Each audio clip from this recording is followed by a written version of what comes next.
નમસ્કાર વિદ્યાર્થી મિત્રો, ધોરણ 11 ગુજરાતી માધ્યમમાં આપનું ફરી એકવાર સ્વાગત છે. મિત્રો, આપણે ચેપ્ટર નંબર 14 જોતા હતા, ગાણિતિક તર્ક, જેની અંદર આપણે નિષેધ વિધાન કોને કહેવાય છેલ્લે આપણે એ સમજ્યા હતા. અને નિષેધ વિધાન સમજ્યા બાદ આજે આપણે ભણવાનું છે વિશિષ્ટ શબ્દો અને શબ્દો સમૂહ કે જેનાથી આપણે બે વિધાનોને જોડી શકીએ અને એક સંયોજન વિધાન રજૂ કરી શકીએ. તો ચલો, આપણો નેક્સ્ટ ટોપિક છે વિશિષ્ટ શબ્દો કે શબ્દ સમૂહ.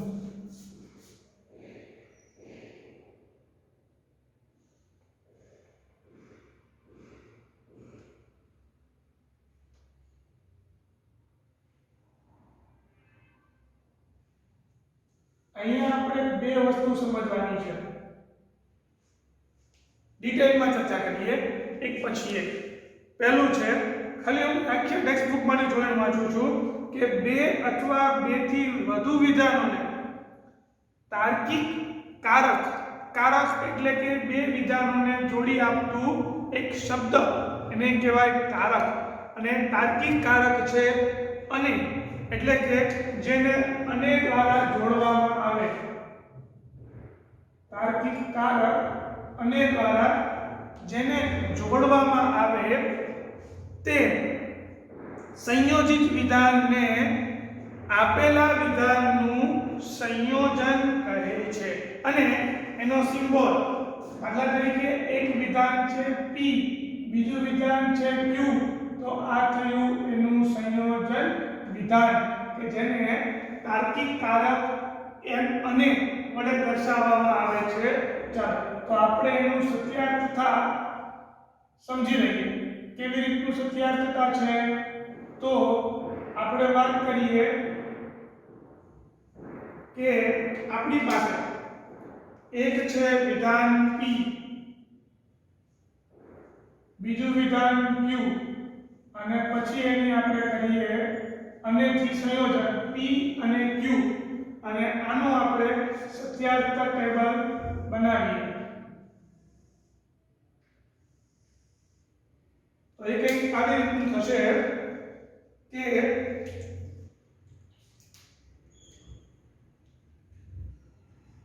t t f f t f t f. હવે અન્ય કોને કહેવાય? તો કે જેમાં બંને વાક્યોનો અંદર સમાવિષ્ટ થતો હોય. જેમ કે આપણે કહીએ છીએ છેદગણ, બરાબર છે? આપણે ઘણીવાર સંભાવનામાં જોયું, આગળ સંબંધ અને વિધેયમાં જોયું, ગણમાં પણ જોયું હતું કે છેદગણ એટલે કે શું થાય છે? તો કે a અને b એ બંને. તો અહીંયા થશે p વિધાન અને q વિધાન. જો p વિધાન સત્ય છે, q વિધાન પણ સત્ય છે, તો p અને q, તો એ બંનેનું જે સંયોજન કરું p અને q એટલે કે p વિધાન પણ અને q વિધાન પણ, જો બંનેના અલગ અલગ ઘટક વિધાન જો સત્ય હોય તો પરિણામી વિધાન પણ સત્ય જ થશે. એટલે આનો જવાબ થશે t. બરાબર છે? પછી બીજું વિધાન લઈએ, નીચેના કેસમાં જોઈએ તો કે વિધાન p સત્ય છે, વિધાન q અસત્ય છે, તો એક વિધાન સાચું, એક વિધાન ખોટું, અને આ બંનેનું સંયોજન કારક છે અને કારક આનો થશે અને. તો p અને q એક સાચું હોય અને એક ખોટું હોય, તો બંનેની વાત જ્યારે કરીએ આ અને આ, બરાબર છે? એના તરીકે હું એક વાત કરું કે અહીંયા આ એક છોકરો છે અને આ પણ એક બીજો છોકરો છે, પણ હું એમ કહું કે એક છોકરો અને એક છોકરી, એટલે કે આના માટે સાચું છે, આના માટે ખોટું છે, તો એમ કહું કે આ બંનેમાંથી બંને છોકરીઓ છે, તો વાત તો બનેલી થઈ. એક છોકરો અને એક છોકરી છે, તો વિધાન કેવું થાય? પરિણામી ખોટું. બીજી રીતે સમજાવવા માંગુ તમને, તો બે વિધાન તમને આપેલા છે કે એકમાં આપણે વાત કરીએ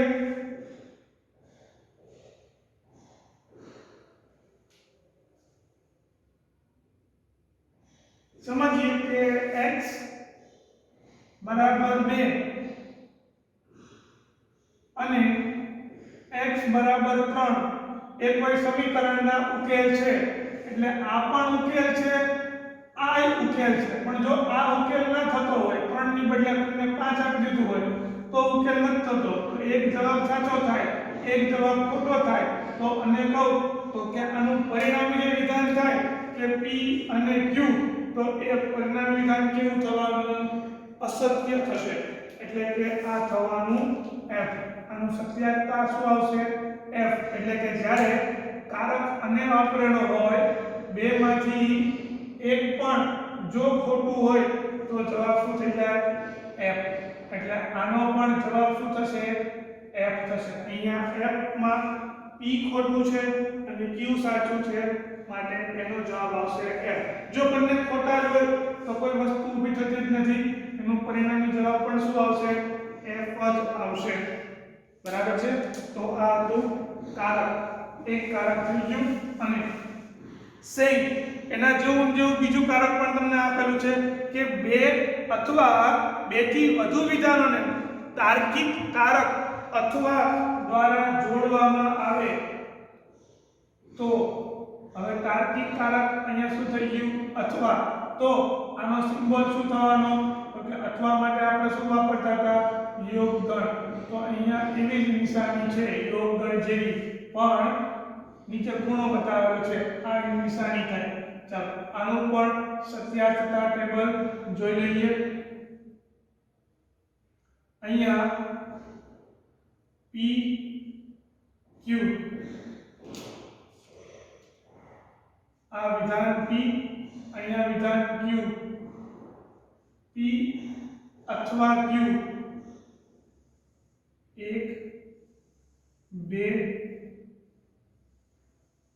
3 અને 4 ચલો સેમ એના જેવું થશે પહેલા બે સત્ય પછી બે ખોટા એક સાચું એક ખોટું એક સાચું અને એક ખોટું ચલો p અથવા q તો જ્યારે બંને સાચા હોય તો પરિણામી વિધાન સાચું થવાનું એક સાચું છે અથવા તો એક ખોટું છે એટલે વાત તો સાચાની થઈ શકે આમાં પણ સેમ સિચ્યુએશન અને જો બંને ખોટા હોય તો પરિણામી પણ ખોટું બરાબર છે તો આ રીતની એક ગણતરી કરવાની થાય અથવા ત્યાર પછી બીજા વિધાન તરીકે આપણે વાત કરીએ પહેલા થોડુંક નિષેધ વિશે ચર્ચા કરી લઈએ નિષેધ એટલે શું તો કે જો મારે આનો નિષેધ ગોતવો હોય આ વિધાનનો તો કેવી રીતે મળે તો અગત્યનું પરિણામ આપણે આપી શકીએ કે p અને q એનો નિષેધ શું થશે તો કે નિષેધ p નિષેધ q અને અહીંયા આવી જશે અથવા દ મોર્ગનનો નિયમ યાદ કરો દ મોર્ગનમાં શું હતું તો કે a છેદ b અને એનો આખાનો પૂરક ગણ તો બંનેને પૂરક લાગે અને જો અંદર છેદ હોય તો બહાર આવીને શું થઈ જાય યોગ એના જેવું અહીંયા એવી જ રીતે નીચે પણ અહીંયા વાત કરું તો કે નિષેધ કોનું તો કે p અથવા q એનો નિષેધ તો કે પહેલા નિષેધ p કરો પછી નિષેધ q કરો અહીંયા અથવા હતું તો અહીંયા શું આવી જશે કારક આવી જશે અને તો આવી રીતે તમે અહીંયા કારકનો ઉપયોગ કરીને પણ નિષેધ વિધાન ગોતી શકો ખરા બીજા એક અગત્યના કારક આપણે જોઈએ તો વિશિષ્ટ શબ્દોમાં અથવા અને કારક બને પછી બીજું એક છે વૈશ્વિક કારક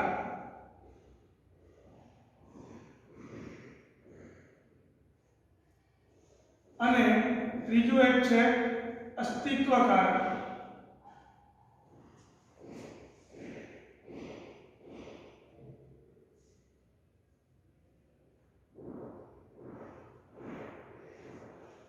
વૈશ્વિક કારક અને અસ્તિત્વ કારક શું કહેવા માંગે છે તો કે જ્યારે પ્રત્યેક માટે વાત કરીએ બધા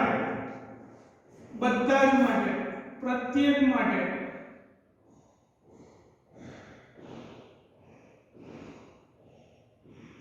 ત્યારે વૈશ્વિક કારકનો ઉપયોગ કરાય અને કોઈક એક સંખ્યા માટે, બરાબર છે, એટલે કે કોઈક અસ્તિત્વ ધરાવે છે, કોઈક અસ્તિત્વ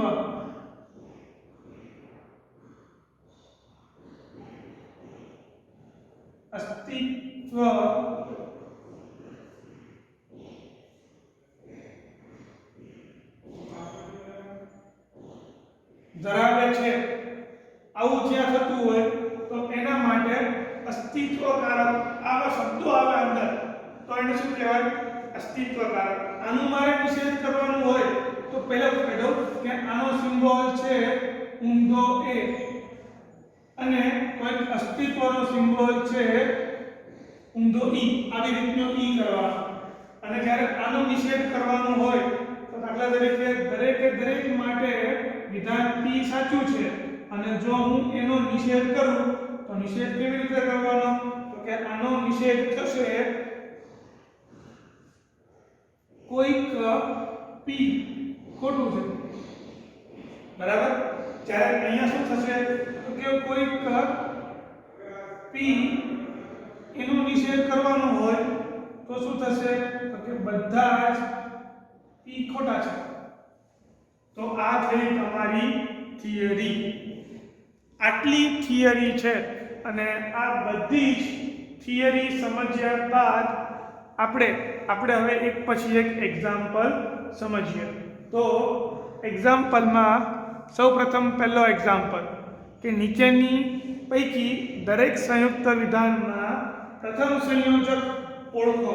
પ્રથમ સંયોજક એટલે કે આ બે વિધાનોને સંયોજનકારક શબ્દ કયો છે એ તમારે કારક શબ્દ ઓળખવાનો છે અને છે કે અથવા, બરાબર.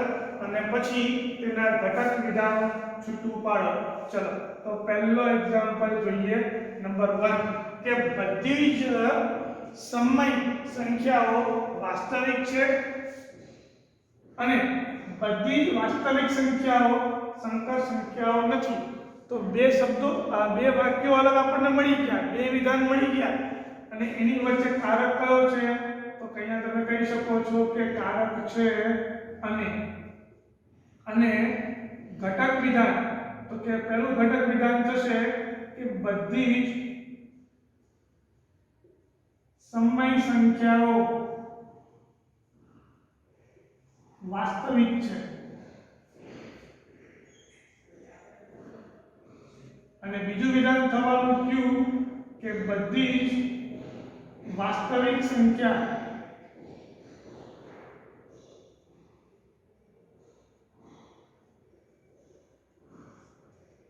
સંકર સંખ્યાઓ નથી.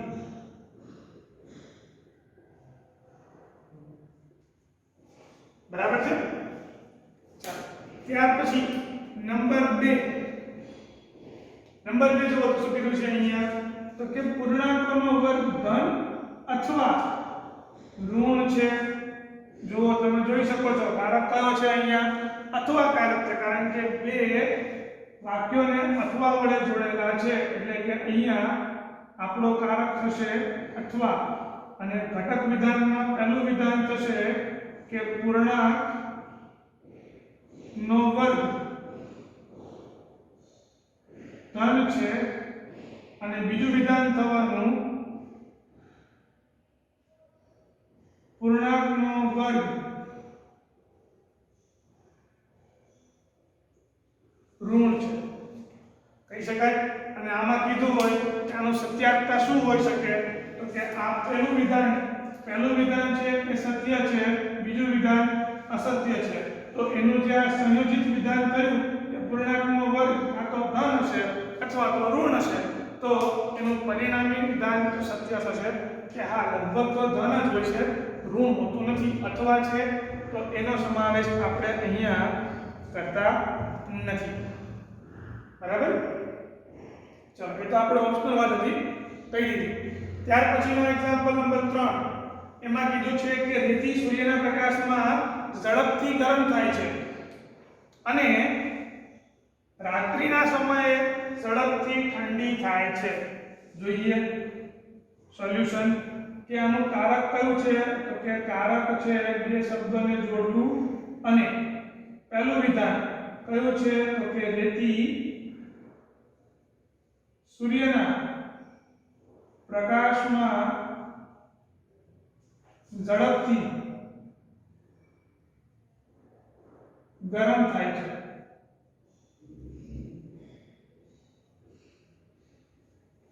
પછી ક્યુ વિધાન એ શું થવાનું તો કે રાત્રિના સમયે ઝડપથી ઠંડી થતી નથી કે રાત્રિના સમયે ઝડપથી ઠંડી થતી નથી। આ થઈ ગયું બીજું વિધાન બરાબર છે। આ બે વિધાનો વચ્ચે કારક શબ્દ છે અને ત્યાર પછીનું નંબર 4 જો શું આપેલું છે x બરાબર 2 અને x બરાબર 3 એ સમીકરણ 3x² x -10 બરાબર 0 ના બીજ છે અને કારક થઈ શકે એટલે કે અહીંયા કારક થશે અને ઘટક વિધાનમાં પહેલું વિધાન કે x બરાબર 2 એ સમીકરણ 3x² - x -10 બરાબર 0 ના બીજ છે અને ક્યુ વિધાન એ શું થવાનું તો કે x બરાબર 3 એ સમીકરણ 3x² - x -10 બરાબર 0 ના બીજ છે। તો આ રીતના કારક ઓળખવાનું અને બે ઘટક વિધાનો ગોતવાનું એક્ઝામ્પલ આપણે અહીંયા પૂરો કરીએ છીએ। ત્યાર પછી એક્ઝામ્પલ નંબર 2 તમે જોઈ શકો છો અહીંયા બોર્ડ ઉપર લખેલું છે કે નીચેના વિધાનોમાં કારક ઓળખો અને તેના નિષેધ લખો। ચલો તો આપણે એક પછી એક્ઝામ્પલમાં કારક ઓળખતા જઈએ અને એના નિષેધ પણ આપણે કરતા જઈએ। તો કે વિધાન P તમને એમાં પહેલું આપેલું છે કે કોઈ સંખ્યાનો વર્ગ તે સંખ્યા જેટલો જ હોય તેવી સંખ્યા અસ્તિત્વ ધરાવે છે।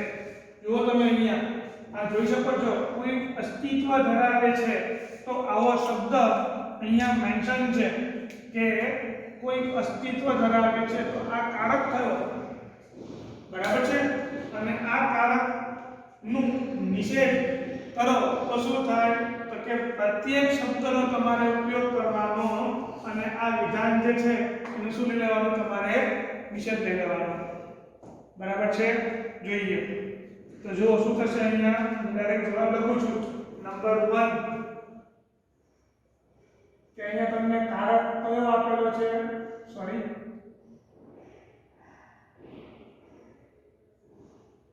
કારક થશે કે કોઈ અસ્તિત્વ ધરાવે છે કારક આવશે તમારું કે કોઈ અસ્તિત્વ ધરાવે છે અને આનું નિષેધ વિધાન શું થવાનું તો કે નિષેધ થશે અહીંયા આપણે શરૂઆત કરી હતી કોક માટે કે કોઈક સંખ્યાનો વર્ગ તે સંખ્યા જેટલો જ હોય એટલે શું થશે કે પ્રત્યેક સંખ્યાનો વર્ગ તે સંખ્યા જેટલો જ હોય નહીં। આ શું છે તમારું નિષેધ વિધાન અથવા તમે એમ પણ લખી શકો કે પ્રત્યેક સંખ્યાનો વર્ગ તે સંખ્યા જેટલો જ હોય તેવી સંખ્યા અસ્તિત્વ ધરાવતી નથી। ટૂંકમાં પ્રત્યેક શબ્દનો ઉલ્લેખ તમારે કરવો અથવા બધી જ સંખ્યાનો વર્ગ એ પણ તમે ઉપયોગ કરી શકો। આપણે પ્રત્યેક શબ્દનો ઉપયોગ કરીશું કે પ્રત્યેક સંખ્યાનો વર્ગ તે સંખ્યા જેટલો જ હોય તેવી સંખ્યા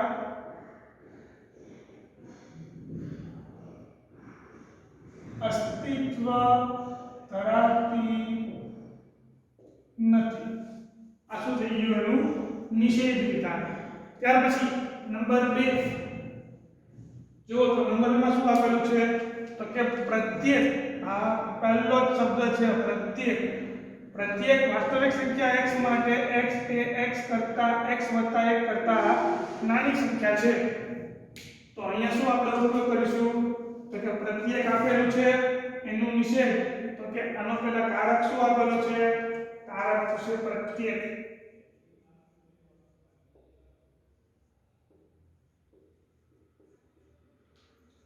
અને આનો નિષેધ વિધાન શું થવાનું તો કે નિષેધ થશે કે જેમાં મારે ઉપયોગ શેનો કરવો પડશે, કોઈ અસ્તિત્વ ધરાવે છે એવા. એટલે આનો નિષેધ થશે કે કોઈ વાસ્તવિક સંખ્યા x માટે, કોઈ વાસ્તવિક સંખ્યા x માટે, કોઈ વાસ્તવિક સંખ્યા x માટે x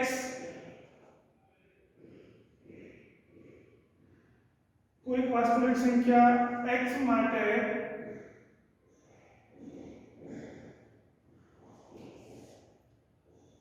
અસ્તિત્વ ધરાવે છે બતાવવું પડે. તો આપણે ઉપયોગ કરી લઈએ કે નાની દરેક સંખ્યા x કરતા નાની છે, x + 1 કરતા નાની છે. તો એ વિધાન થશે x + 1 કરતા નાની નથી, પણ અસ્તિત્વ બતાવવું પડશે. એટલે આપણે અહીંયા ઉપયોગ કરી શકીએ કે કોઈક વાસ્તવિક સંખ્યા x એવી અસ્તિત્વ ધરાવતી નથી, કોઈક વાસ્તવિક સંખ્યા x એવી અસ્તિત્વ ધરાવતી નથી કે જ્યાં x એ x + 1 કરતા નાની સંખ્યા નથી. આ થયું તમારું નિષેધ. કેવી રીતે કર્યું તો કે અહીંયા કોઈ એકનો ઉપયોગ કરવો પડે મારે. અહીંયા આવી રીતે પ્રત્યેક વાળું વિધાન આપેલું હતું, કોઈ અસ્તિત્વ ધરાવે છે એ શબ્દ બતાવવો પડે. બરાબર છે? કોઈ સંખ્યા અસ્તિત્વ ધરાવે છે કે જ્યાં, સોરી ધરાવતી નથી નહીં, ધરાવે છે કે જ્યાં x એ x + 1 કરતા નાની નથી. તો આ થઈ ગયું તમારું વિધાન, નિષેધ વિધાન. ત્યાર પછીનું નંબર 3 કે ભારતમાં દરેક રાજ્યને, દરેક શબ્દ પ્રત્યેક, દરેક, બધા માટે, દરેક રાજ્યને એક રાજધાની હોય છે. તો અહીંયા શું થવાનું, કારક શબ્દ તમારો તો કે કારક અહીંયા થઈ જશે દરેક.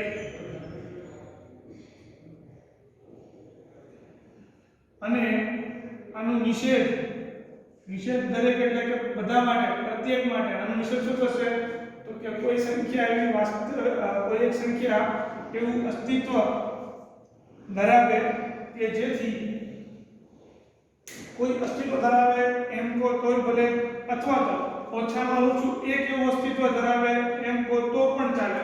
તો કે ભારતમાં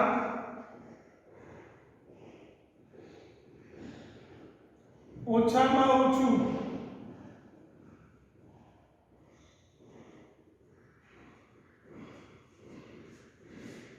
એક રાજ્ય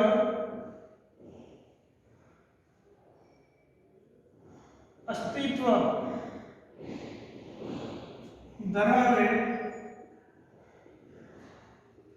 કે જેને રાજધાની નથી. તો આ શું થઈ ગયું, એનું નિષેધ વિધાન થઈ ગયું કે ભારતમાં એક એવું રાજ્ય છે કે જેને રાજધાની નથી. ઓછામાં ઓછું એક એવું રાજ્ય છે કે એકનું અસ્તિત્વ છે એમ. બરાબર? તો આ થઈ ગયું તમારું નિષેધ. ત્યાર પછીનું નંબર 3. નંબર 3 કેવી રીતનું છે હું લખવા માંગુ છું કે નીચેના વિધાન યુગ્મ એકબીજાને નિષેધ છે કે નહીં તે ચકાસો અને તમારા જવાબ માટેના કારણો આપો. અહીંયા શું આપેલું છે? પહેલું વિધાન છે કે બધી જ વાસ્તવિક સંખ્યા x અને y માટે x + y = y + x એ શક્ય છે અને એનું નિષેધ નીચે આપેલું છે. જો આપેલું હોય તો આ પાડો કે આ એકબીજાના પરસ્પર નિષેધ વાક્યો છે અથવા તો એકબીજાના નિષેધ વાક્યો નથી. તો અહીંયા તમને કેવું પેલું વાક્ય આપેલું છે?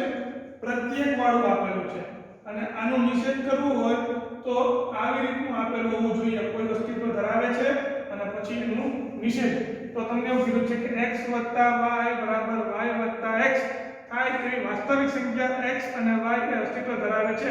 અહીંયા ખરેખર તો નોટ ઇક્વલ્સ ટુ આવવું જોઈએ તો આપણે કહી શકીએ કે આ અસ્તિત્વ ધરાવતી નથી. એટલે કે એક સંખ્યા એવી મળશે કે જે અસ્તિત્વ ધરાવે છે કે જ્યાં આ બે કેવા છે? સરખા થતા નથી. જો તમે અહીંયા નિષેધ આપેલું છે, અહીંયા નિષેધ આપેલું નથી, માટે આ બે વિધાનો પરસ્પર નિષેધ વિધાનો નથી. તમે કારણમાં લખી શકો કે પહેલું કારણ બરાબર છે.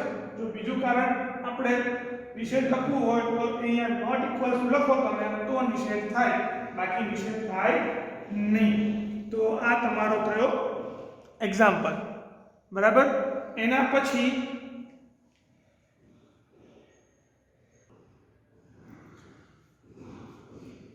ચલો મિત્રો, તો ત્યાર પછી એક્ઝામ્પલ છે કે નીચેના વિધાનોનો અથવા માટેનો ઉપયોગ એ સમાવેશ વિકલ્પ તરીકે થયો છે કે નિવારક વિકલ્પ તરીકે થયો છે તે જણાવો. તો એવા આપણે એક્ઝામ્પલ જોવાના છે. પહેલો એક્ઝામ્પલ કે સૂર્ય ઉગે છે અથવા ચંદ્ર આથમે છે. પહેલી વસ્તુ તો એ કે અહીંયા સમાવેશ વિકલ્પ અને નિવારક વિકલ્પ તરીકે શું કહેવા માંગે છે તો પહેલા એ સમજી લઈએ. સમાવેશ વિકલ્પ એટલે કે તમે અથવાનો ઉપયોગ મૂકો તો એ વેલિડ રીઝન થઈ શકે કે આ અથવા તો આ, અને નિવારક એટલે કે તમે અથવા એમાંથી હટાવી લ્યો તો એ વાક્ય ચાલી જાય ઇન ધ સેન્સ કહેવાનો મતલબ આપણે એક્ઝામ્પલમાં વધારે તમને ખબર પડશે. સૂર્ય ઉગે અથવા ચંદ્ર આથમે. હવે આ બંને ઘટના એકની એક જ છે. કાં તો સૂર્ય ઉગ્યો છે અથવા તો ચંદ્ર આથમ્યો છે એમ કહી શકાય. તો અહીંયા અથવા જે છે એનો નિવારક તરીકે ઉપયોગ કરેલો છે. નિવારક તરીકે સમાવેશ ક્યારે થશે તો એના નીચેનો એક્ઝામ્પલ જુઓ કે ડ્રાઇવિંગ લાયસન્સ મેળવવા માટેની અરજી કરવા માટે તમારી પાસે રેશન કાર્ડ હોવું જોઈએ. રેશન કાર્ડ ન હોય તો પાસપોર્ટ હોવો જોઈએ. બેમાંથી એક તો જોઈએ જ.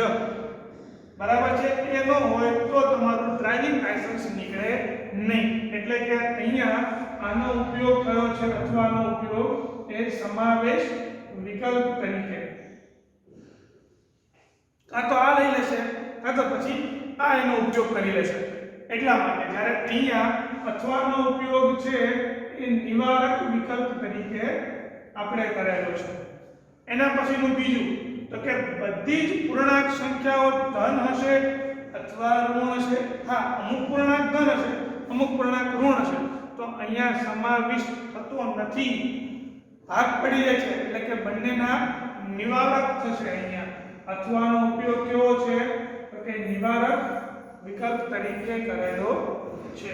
ત્યાર પછીનો એક્ઝામ્પલ કે દેશમાં દાખલ થવા માટે તમારે પાસપોર્ટ અથવા મતદાન કાર્ડની જરૂર પડે. હવે દાખલ થવું હોય ટ્રેનમાં, તમારે દેશમાં દાખલ થવું હોય, તમારે PR લેવા હોય, પરમેનન્ટ રેસિડેન્સ લેવું હોય તો તમારી પાસે પ્રૂફ હોવું જોઈએ કે તમે આ દેશમાં જ રહો છો. તો એનું પ્રૂફ શું આપી શકો તમે તો કે કાં તો પાસપોર્ટ આપી શકો અથવા તો મતદાન કાર્ડ. બરાબર છે. આ બંનેમાંથી એક હોય તો તમે દેશમાં રહી શકો. એટલે કે અહીંયા આનો ઉપયોગ કરેલો છે સમાવેશ વિકલ્પ તરીકે. એના પછી જો કોઈ દિવસે તહેવાર અથવા તો રવિવાર હોય તો શાળામાં રજા હોય. હા, ચોખ્ખી વસ્તુ છે, જો રવિવાર હશે તો રજા હશે. એટલે કે જ્યાં બંનેનો સમાવેશ થઈ જાય છે તો એને આપણે કહેશું સમાવેશ વિકલ્પ તરીકે અહીંયા અથવાનો ઉપયોગ કરેલો છે. જ્યારે અહીંયા તો કે બે રેખાઓ એકબીજાને છેદે છે અથવા તો સમાંતર હોય. હવે કાં તો છેદતી હશે, જો છેદતી નહીં હોય તો સમાંતર હશે. એટલે કે બંનેનો ઉપયોગ થતો નથી. સમજવા આવે છે કેવા માંગુ છું હું? જો અહીંયા તો કે સૂર્ય ઉગે છે અથવા તો ચંદ્ર આથમે છે, પણ બંનેનો વાક્યનો ઉપયોગ નથી થતો. અહીંયા બંને ચાલે છે, સંકલ્પ પણ ચાલે, પાસપોર્ટ ચાલે. અહીંયા જો પાસપોર્ટ ચાલે, મતદાન કાર્ડ ચાલે, કાં જાહેર રજા હશે કાં તો રવિવાર હશે, તો રજા તો આપણે હશે જ. બરાબર છે? એટલે અહીંયા આનો ઉપયોગ થયો છે નિવારક વિકલ્પ તરીકે. પછી વિદ્યાર્થીઓ ત્રીજી ભાષા એટલે કે નિવારકને સમાવિષ્ટ કહેવાય કોને? તો હવે એ સમજી લો કે નિવારક એને કહેવાય કે જે અથવા તમે મૂકો તો અથવામાં ફિક્સ કરશે કે કાં તો આ વાક્ય લેવાનું કાં તો આ વાક્ય લેવાનું. જ્યારે સમાવેશમાં તો કે જો બંને હોય તો તમારું વાક્ય સંપૂર્ણ થાય. એટલે કે રેશન કાર્ડ અથવા તો પાસપોર્ટ. અહીંયા જોઈ શકો તમે કે મતદાન કાર્ડ અથવા તો પાસપોર્ટ, જાહેર રજા હોય કે રવિવાર હોય. બરાબર છે કે બંનેમાં વસ્તુ સાચી જ થાય છે. જ્યારે અહીંયા તો કે એક ઘટતી હોય તો એનાથી બીજી વિપરીત હોય. અહીંયા સૂર્યની વાત કરી છે, આપણે ચંદ્રની વાત કરી છે, બંને વિપરીત છે. અહીંયા જો એક ઋણ છે તો એક ધન છે. અહીંયા તો કે વિદ્યાર્થીઓ ત્રીજી ભાષા તરીકે કાં તો ફ્રેન્ચ લઈ શકે છે કાં તો સંસ્કૃત લઈ શકે છે. તો માટે અહીંયા પણ આનો ઉપયોગ કરેલો છે, નિવારક તરીકે કરેલો છે. ત્યાર પછી મિત્રો આપણે ઉદાહરણ બાકી રહે છે. ઉદાહરણમાં તમને ઓરલી કહી દઉં કે અથવાનો ઉપયોગ કરેલો છે અને અથવાનો ઉપયોગ એ સમાવિષ્ટ છે કે નિવારક છે એ તમારે કહેવાનું છે. અને એના પરથી કહેવાનું છે કે આ વિધાન સત્ય છે કે અસત્ય. તો એક 3 ઉદાહરણ છે. એ ઉદાહરણ નંબર 8 તમે ટેક્સ્ટ બુકમાં જોઈ શકો છો. હું એ વાંચું છું, તમે એમાં પણ સાથે સાથે જોતા જાઓ. તો કે √2 એ સમય સંખ્યા છે અથવા તો અસમય સંખ્યા છે. નિવારક ઉપયોગ છે, કાં તો સમય છે અથવા તો અસમય છે. એટલે કે આ વિધાન કેવું થવાનું? તો કે અથવા છે. અથવામાં એક વિધાન છે સત્ય, બીજું વિધાન છે અસત્ય. તમે જોઈ શકો છો કે √2 કેવી સંખ્યા છે? અસમય સંખ્યા છે. અને બીજું વાક્ય શું થશે? તો કે √2 એ સમય સંખ્યા છે. તો સમય સંખ્યામાં વિધાન થવાનું અસત્ય, બીજામાં વિધાન થવાનું સત્ય. અને અથવા શબ્દ છે એટલે આપણે જો ટેબલ જોયું હતું એ શું થશે? એનું પરિણામ વિધાન સત્ય થશે. એના પછીનું છે તો કે જાહેર પુસ્તકાલયમાં દાખલ થવા માટે બાળકો પાસે શાળામાંથી આપેલ ઓળખાણપત્ર અથવા તો શાળાના અધિકારીનો પત્ર હોવો જરૂરી છે. હા, બરાબર. છોકરાનું આઈડેન્ટિટી કાર્ડ અથવા તો પ્રિન્સિપલ સાહેબની પરમિશન હોવી જોઈએ. બે વસ્તુ ચાલે. માટે આ સમાવિષ્ટ થવાનું અને બંને સત્ય છે માટે આનું પરિણામ વિધાન પણ શું થવાનું? સત્ય થવાનું.